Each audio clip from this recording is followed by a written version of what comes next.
আপনার আমার মায়ার নবী কেমন দয়া ছিল, গোড়ের ভিতরে খাবার নাই, মাত্র 3টা খেজুর ভিক্ষুক মহিলাকে না খেয়ে দিয়ে দিল।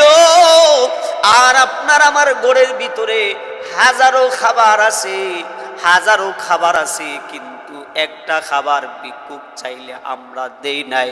অথচ আল্লাহ সুবহানাহু ওয়া তাআলা বলেন, ওয়া আম্মাস-সাইলা ফালা তানহার। আল্লাহ বলেন, হে নবী আপনি বলে দেন, তামাম পৃথিবীর উম্মতদেরকে বলে দেন, কোনো ভিক্ষুক কোনো সাইল যদি ভিক্ষা চায় তাদেরকে যেন ধমক না দেয়। আল্লাহর নবী কি কাজ করছে? আর আমরা যদি 1 টাকা ভিক্ষা দেই, 20 টাকার কথা কই, 20 টাকা যদি ভিক্ষা দেই, আমরা 100 টাকার কথা কই, 100 টাকার খোদা দেই। মুসলমান বাবারা আমার, এই নোয়ানগরের মুসলমান বাবারা, এই নারায়ণগঞ্জের মুসলমান বাবারা, এই সোনারগাঁওয়ের মুসলমান বাবারা, হতেও পারে আজকে আমাদের এই আলোচনাটা জীবনের শেষ আলোচনা হতে পারে। যদি জীবনের শেষ আলোচনায় হতে পারে, তাহলে আজ থেকে আমরা নিয়ত করব, আজ থেকে আমাদের কাছে যদি কোনো ভিক্ষুক আসে, তাহলে আপনার আমার মায়ার নবী যেরকম ভাবে নিজে না খেয়ে যেরকম ভাবে ভিক্ষুক হয়ে দিয়েছেন, আমরাও ইনশাআল্লাহ যদি আমাদের সামর্থ্য থাকে তাহলে আজ থেকে আমরাও দিয়ে দিব ইনশাআল্লাহ। মুসলমান বাবারা আমার, এই হলো 2 নাম্বার কারণ, জাহান্নামে যাওয়ার কারণ। এবার জান্নাতীরা জাহান্নামীদেরকে ডাক দিয়ে বলবি, গে জাহান্নামী ভাই, 3 নাম্বার কারণ তোমাদের কি, বলো না। এবার জাহান্নামীরা জান্নাতীদেরকে ডেকে ডেকে বলবে, 3 নাম্বার কারণ হলো, وَكُنَّا نَخُوضُ مَعَ الْخَائِضِينَ।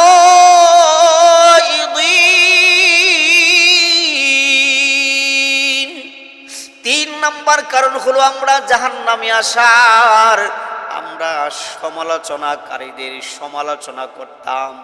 যারা সমালোচনা করত, যারা গীবত করত, তাদের পক্ষে আমরা থাকতাম। যারা ওয়াজ মাহফিল ভালো পাইতো না, তাদের পক্ষে আমরা থাকতাম। যারা গান বাজনার পক্ষে থাকতো, আমরা দুনিয়ার মধ্যে তাদের পক্ষে থাকতাম। যারা জালেম থাকতো, ওই জালেমের পক্ষ হয়ে আমরা কথা কইতাম। যারা ইসলাম বিদ্বেষী কাজ করত, আমরা তাদের সাথে কাজ করতাম। যারা কোরআন বিরোধী কাজ করত, আমরা তাদের সাথে ছিলাম। যারা ইসলামের বিরুদ্ধে কথা বলতো, তাদের পক্ষ হয়ে আমরা কথা বলছি। যারা দেশের বিপক্ষে কথা বলতো, তাদের পক্ষ হয়ে আমরা কথা বলছি। যারা মানুষ বিভিন্ন সময় বিভিন্ন গুনাহের কারণে মানুষ জাহান্নামে যাবে। তবে আজকে আমরা আলোচনা শুনব যে 4 কারণে মানুষ সবচেয়ে বেশি জাহান্নামে যাবে। সেই 4টি কারণ আল্লাহ সুবহানাহু ওয়া তাআলা সূরা মুদ্দাসসিরের 40, 41, 42, 43 নম্বর আয়াতের ভিতরে আল্লাহ সুবহানাহু ওয়া তাআলা উল্লেখ করেছেন। আল্লাহ সুবহানাহু ওয়া তাআলা বলেন, পৃথিবীর ভিতরে যত মানুষ আছে, প্রত্যেকটা মানুষ তার নিজ নিজ কর্মের উপর দায়ী আবদ্ধ হবে। আমরা দুনিয়াতে যে গুনাহ করেছি, ওই গুনার আবদ্ধ আমরা অবশ্যই হতে হবে। তাই আল্লাহ সুবহানাহু ওয়া তাআলা বলেন, যারা জান্নাতে যাবে, জান্নাতি মানুষগুলো যখন জান্নাতের উদ্যানের ভিতরে তারা যখন চলাফেরা শুরু করবে, জান্নাতি মানুষগুলো জাহান্নামীদেরকে দেখতে পাবে। জান্নাতি মানুষগুলো জাহান্নামীদেরকে ডেকে ডেকে বলবে, এ জাহান্নামী ভাই, তোমরা আজকে কি কারণে জাহান্নামে আসলা? জাহান্নামী মানুষগুলো বলবে, আমরা 4 কারণে আজকে আমরা জাহান্নামে আসলাম। মুসলমান বাবারা আমার, তো আমরা যদি ওই চারটি কারণের ভিতরে কোনো একটি কারণের মধ্যে আমরা পড়ে যাই, তাহলে অবশ্যই আমরাও জাহান্নামে যাব। আমরা যেন জাহান্নামে না যাই, জাহান্নাম থেকে যেন বাঁচতে পারি, সেই জন্য আজকের আলোচনাটা আমাদের শোনা দরকার। এই মুসলমান বাবারা আমার, এই নারায়ণগঞ্জ সোনারগাঁও নোয়াগড় মুসলমান ভাইরা, আল্লাহ সুবহানাহু ওয়া তাআলা বলেন, মানুষগুলো জান্নাতীরা জাহান্নামীদেরকে যখন দেখবে, জাহান্নামীদেরকে ডেকে ডেকে বলবে, ও জাহান্নামী ভাই, দুনিয়ার মধ্যে তোমরা যে কালিমা পড়েছো সেই কালিমা তো আমরাও পড়ে আজকে জান্নাতে আসলাম, তোমরা কেন আজকে জাহান্নামের ভিতরে আছো? দুনিয়ার মধ্যে তোমরাও কালিমা পড়েছো, লা ইলাহা ইল্লাল্লাহু মুহাম্মাদুর রাসূলুল্লাহ সাল্লাল্লাহু আলাইহি ওয়াসাল্লাম, তোমরাও তো এই কালিমা দুনিয়ার মধ্যে পড়েছ। দুনিয়ার মধ্যে তোমাদের যে কোরআন ছিল সে কোরআন তো আমাদেরও ছিল। আজ কেন তোমরা ওই কোরআন পড়ার পরেও তোমরা আজকে কেন জাহান্নামে আসলা? দুনিয়ার মধ্যে ওই কালিমা পড়ার কারণে, যেই কালিমা আমরা পড়েছি ওই কালিমা তোমরাও পড়েছো, কিন্তু তোমরা আজকে কেন জাহান্নামে যাও?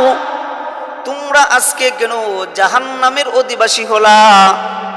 এবার জাহান্নামীরা সুন্দর করে চমৎকার করে বলবেন, আজকে আমরা জাহান্নামে আসছি চারটি কারণে।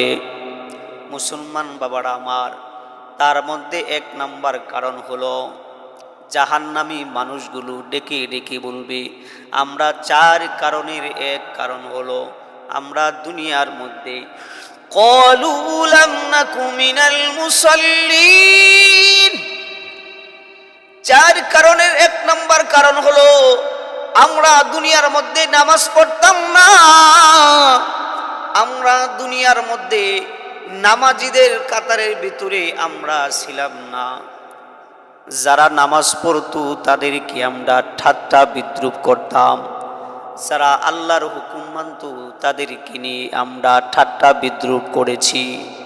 তারা মসজিদে গিয়েছিল আমাদের সামনে দিয়ে, কিন্তু আমরা মসজিদে যাই নাই।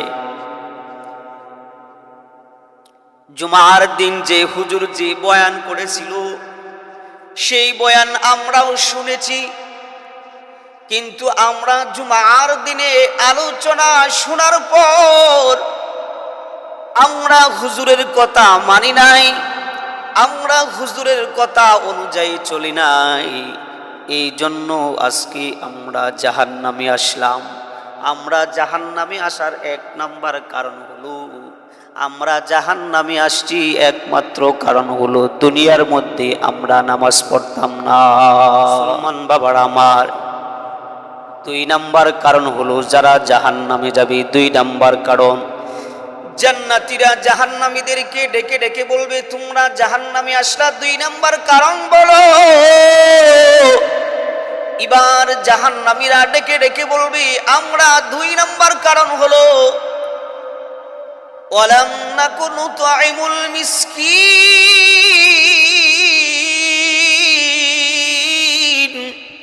আমরা দুই নাম্বার কারণে জাহান্নামে আসছি। দুই নাম্বার কারণ হলো, আমরা দুনিয়ার মধ্যে আমরা কোনো সময় মিসকিনদেরকে খাদ্য দিতাম না। এই জন্য আজকে আমরা দুনিয়ার মধ্যে আমরা আজকে জাহান্নামে আসছি। মুসলমান বাবারা আমার, আমাদেরকে আল্লাহ তাআলা যাদেরকে অর্থ সম্পদ দিয়েছে, আজ থেকে এরাদা করি, আজ থেকে ইচ্ছা করি, যতটুকু সম্ভব আমরা সবাই মিসকিনদেরকে সাহায্য করব। যারা ক্ষুধার্ত তাদেরকে আমরা সাহায্য করব। কেমন? আপনার আমার নবী, মায়ার নবী মুহাম্মদুর রাসূলুল্লাহ সাল্লাল্লাহু আলাইহি ওয়াসাল্লাম, গোড়ের ভিতরে 7 দিন যাবত আগুন জ্বলে না, চুলার ভিতরে 7 দিন যাবত আগুন জ্বলে না। আপনার আমার নবী মায়ার নবী মুহাম্মাদুর রাসূলুল্লাহ সাল্লাল্লাহু আলাইহি ওয়াসাল্লাম খুদার তাড়নায় হযরত ফাতেমা রাদিয়াল্লাহু তাআলা আনহার বাড়িতে গেছি। ফাতেমা রাদিয়াল্লাহু তাআলা আনহার বাড়িতে গিয়ে দরওয়াজার সামনে যখন নক করলেন, নক করার পরে সর্বপ্রথম সালাম দিলেন, আসসালামু আলাইকুম ওয়া রাহমাতুল্লাহ। সালাম দিলেন। সালাম দেওয়ার পরে ঘরের ভিতর থেকে আওয়াজ আসছে। ঘরের ভিতর থেকে ফাতেমা রাদিয়াল্লাহু তাআলা আনহা ডাক দিয়া বলেন, আব্বা গো, আপনি এখন ঘরের ভিতরে আসবেন না। আল্লাহর নবী ডাক দিয়ে বলে, কেন মা আমি আসবো না? ফাতেমা রাদিয়াল্লাহু তাআলা আনহা ডাক দিয়া বলে, আব্বা গো, আপনি যে ঘরে আসবেন, আমার সারা শরীরের ভিতরে কোনো কাপড় নাই, কোনো বস্ত্র নাই, এই জন্য আপনি পরে আসেন। আপনার আমার নবী এই কথা শোনার পরে গায়ের ভিতরে একটা চাদর ছিল, ওই চাদরটা ঘরের দরওয়াজার উপর দিয়া নিক্ষেপ করলো। নিক্ষেপ করার পরে হযরত ফাতেমা রাদিয়াল্লাহু তাআলা আনহা এই চাদরটা দিয়া সারা শরীর আবৃত করে আপনার আমার মায়ার নবীর সামনে আসলেন। আসার পরে এবার আপনার আমার নবী ডাক দিয়া বলে, ফাতেমা, তোমার মুখটা কেন শুকনা দেখা যায়? ফাতেমা রাদিয়াল্লাহু তাআলা আনহা ডাক দিয়া বলেন, বাবা গো, আজ থেকে প্রায় 3 দিন যাবত আমাদের ঘরের চুলার ভিতরে কোনো আগুন জ্বলে না। এই কথা শুইনা আপনার আমার নবী মায়ার নবী 2 চোখ দিয়া অশ্রু বের করে দিলেন। ফাতেমাও কেন্দে দিলেন। ফাতেমা রাদিয়াল্লাহু তাআলা আনহা এবার ডাক দিয়া বলে, বাবা গো, আপনার 2 জন নাতি হাসান আর হুসাইন 3 দিন যাবত কোনো খানা পায় নাই, ওই যে পাশের রুমে শুয়ে আছে। আল্লাহর নবী মুহাম্মদুর রাসূলুল্লাহ সাল্লাল্লাহু আলাইহি ওয়াসাল্লাম ফাতেমাকে ডাক দিয়া বলে, ও ফাতেমা, হাসান আর হুসাইনের কাছে আমাকে নিয়ে যাও। হাসান আর হুসাইন রাদিয়াল্লাহু তাআলা আনহুকে দেখে 2 জন ঘুমাইতেছে। এবার যখন আপনার আমার নবী যখন হাসানকে ডাক দিল, ও হাসান, ডাক দেওয়ার সাথে সাথে হাসান রাদিয়াল্লাহু তাআলা আনহু ঘুম থেকে জাগ্রত হয়ে নানা বলে ডাকতেছে, আর বলে, নানাজি গো, আজ থেকে 3 দিন যাবত আমাদের পেটের ভিতরে কোনো আহার ঢুকে না, আপনি কি কোনো কিছু নিয়ে আসছেন নাকি? আপনার আমার নবী ডাক দিয়া বলে, নাতি গো, না, কোনো কিছু নিয়ে আসতে পারি নাই, আমিও তো একই অবস্থায় আছি। হাসান রাদিয়াল্লাহু তাআলা আনহুকে বলতেছে,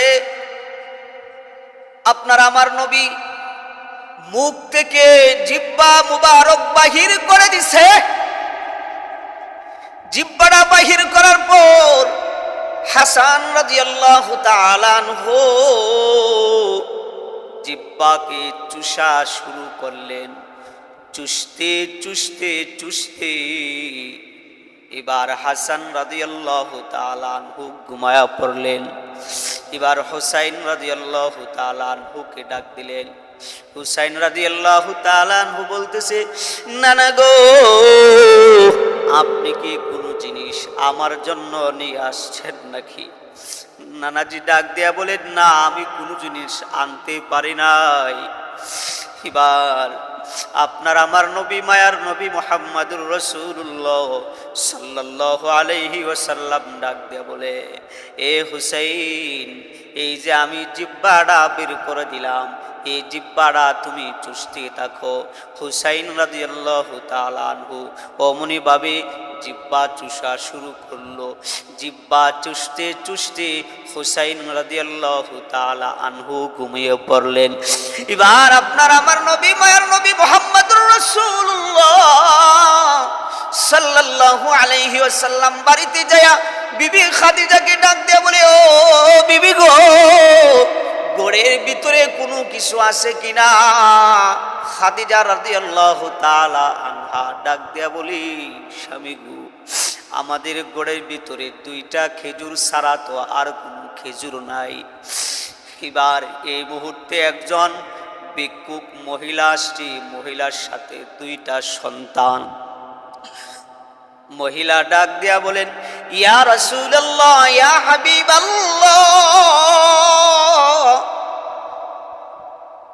আমি এবং আমার এই 2 সন্তান আজ থেকে প্রায় 3 দিন যাবৎ কোনো আহার করি নাই। আপনার ঘরে কি কোনো কিছু খাবার আছে, দেওয়া যাবে কিনা?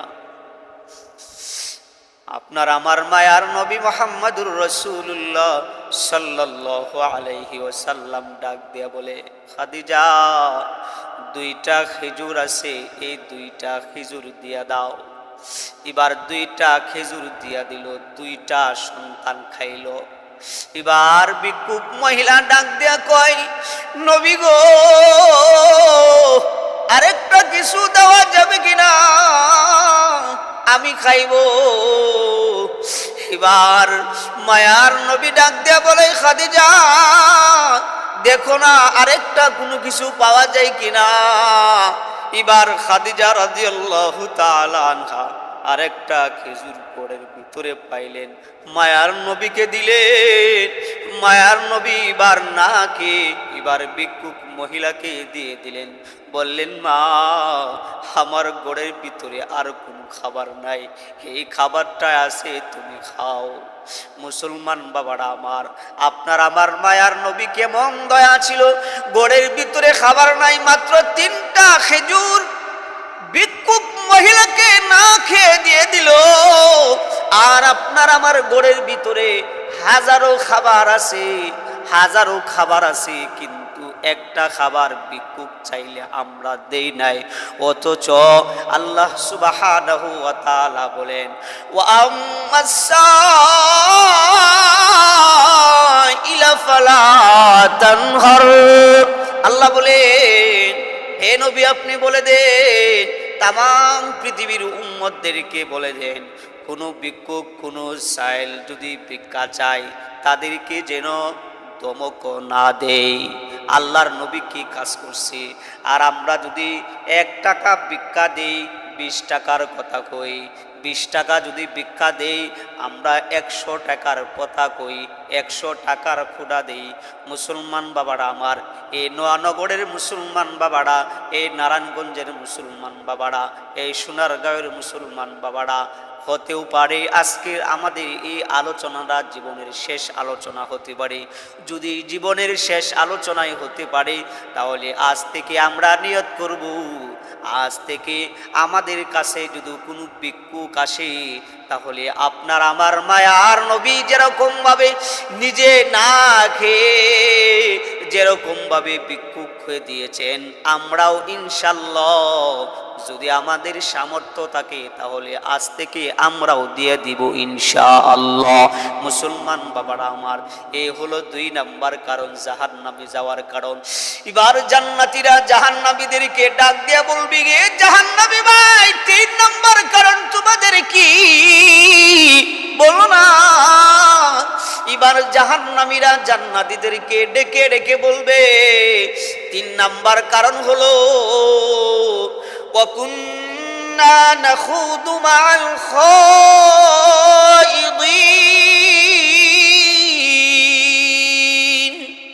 3 নাম্বার কারণ হলো, আমরা জাহান্নামে আসার আমরা সমালোচনাকারীদের সমালোচনা করতাম। যারা সমালোচনা করত, যারা গীবত করত, তাদের পক্ষে আমরা থাকতাম। যারা ওয়াজ মাহফিল ভালো পাইতো না তাদের পক্ষে আমরা থাকতাম, যারা গান বাজনার পক্ষে থাকতো আমরা দুনিয়ার মধ্যে তাদের পক্ষে থাকতাম, যারা জালেম থাকতো ওই জালেমের পক্ষ হয়ে আমরা কথা কইতাম, যারা ইসলাম বিদ্বেষী কাজ করত আমরা তাদের সাথে কাজ করতাম, যারা কোরআন বিরোধী কাজ করত আমরা তাদের সাথে ছিলাম, যারা ইসলামের বিরুদ্ধে কথা বলতো তাদের পক্ষ হয়ে আমরা কথা বলছি, যারা দেশের বিপক্ষে কথা বলতো তাদের পক্ষ হয়ে আমরা কথা বলছি, যারা নবীর বিপক্ষে থাকতো তাদের পক্ষ হয়ে আমরা কথা বলছি, যারা আলেম ওলামাদের বিপক্ষে থাকতো তাদের পক্ষ হয়ে আমরা কথা বলছি, যারা মাদ্রাসার ছাত্রদের বিপক্ষে থাকতো তাদের পক্ষে আমরা কথা বলছি, যারা মাদ্রাসার বিপক্ষে থাকতো তাদের পক্ষ হয়ে আমরা কথা বলছি, যারা আল্লাহর কোরআনের বিপক্ষে থাকতো তাদের বিপক্ষ হয়ে আমরা কথা বলছি, তাদের সাথে আমরা সমালোচনা করেছি। এই সমালোচনা করার কারণে আজকে আমরা জাহান্নামে আসলাম। এবার জান্নাতীরা জাহান্নামীদেরকে ডেকে ডেকে বলবে, তাহলে তোমরা তোমাদের 4 নাম্বার কারণ কি, কি কারণে আজকে তোমরা জাহান্নামে আসলা? এবার 4 নাম্বার কারণ আল্লাহ সুবহানাহু ওয়া তাআলা সূরা মুদ্দাসসিরের ভিতরে উল্লেখ করেছেন। আল্লাহ তাআলা বলেন, ওয়া কুন্না নুকাযযিবু বিয়াউমিদ্দিন।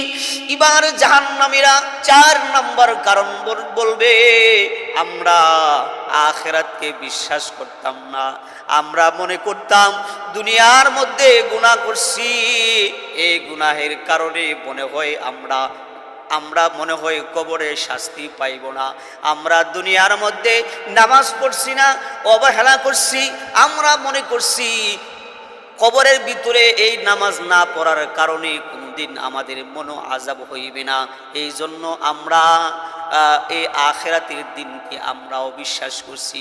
মুসলমান বাবারা আমার, আল্লাহর রাসূল সাল্লাল্লাহু আলাইহি ওয়াসাল্লাম বলেন, ওয়াল বাসি বাদাল মাউত, নিশ্চয় মানুষ মৃত্যুবরণ করবে, মৃত্যুবরণ করার পরে আবার আল্লাহ তাআলা জীবিত করবেন, জীবিত করার পরে প্রত্যেকটা বান্দার আমল নামার ভিতরে তার গুনাহগুলো লটকায়া থাকবে।